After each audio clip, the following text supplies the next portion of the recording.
Thank you, Mr. Speaker.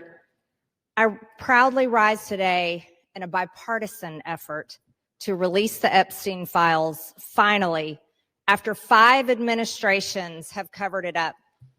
Earlier today, I attended the press conference where the survivors, they're not victims, the survivors of Jeffrey Epstein's sexual abuse and sex trafficking told their stories.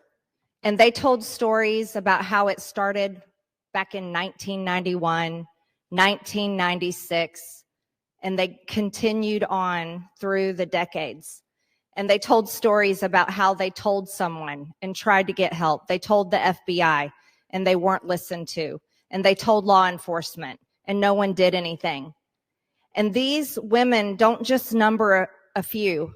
These women number around 1,000 women. And they are victims of something that's unthinkable. And this should have never, ever happened. This was the biggest fight I think I've seen in Washington, D.C. This is my 5th year here. And this was a fight that we should have never had to wage. It should have been the easiest thing for every single member of Congress. It should have been the easiest thing for the Speaker of the House. It should have been the easiest thing for the President of the United States to release all the information, every single file, on behalf of these American women. These American women aren't rich, powerful elites.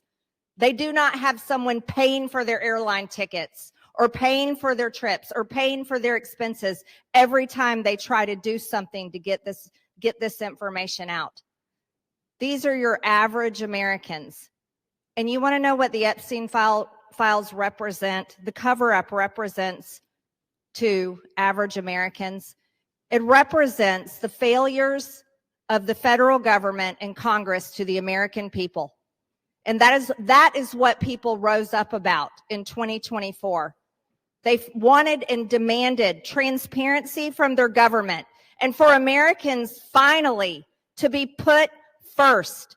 And today, with this vote, we are finally putting these victims and these survivors of Jeffrey Epstein and the cabal of rich, powerful elites that expands not just here in the United States of America, but to other countries as well. We're putting them last. And that is exactly what Americans want. You see, for far too long, Americans have been put last. And they're sick of it. They're sick and tired of it. And this is why they don't trust Congress. This is why they don't trust the government. And here's the problem. All of these women who have suffered in shame for years and years and years, women who were terrified, women who were intimidated, women who were threatened, just like Virginia Giuffre. And now she's dead. And these women should have never faced that, for this information to come out. And we, especially the 4 Republican members of the House of Representatives, we should have never faced intimidation and threats for us to get this vote to come to the floor. Never forget, there were 4. Thomas Massie, myself, Nancy Mace, and Lauren Boebert. We had to sign a discharge petition, and we had to fight through intimidation, and we had to endure it for months to push that discharge petition finally to 218 to get this vote to come out. This is what the American people are sick of, and rightfully so. Now, where does this go from here? The question will remain, will the Department of Justice release all the information? Will a judge in New York release the information? Will the CIA release the information?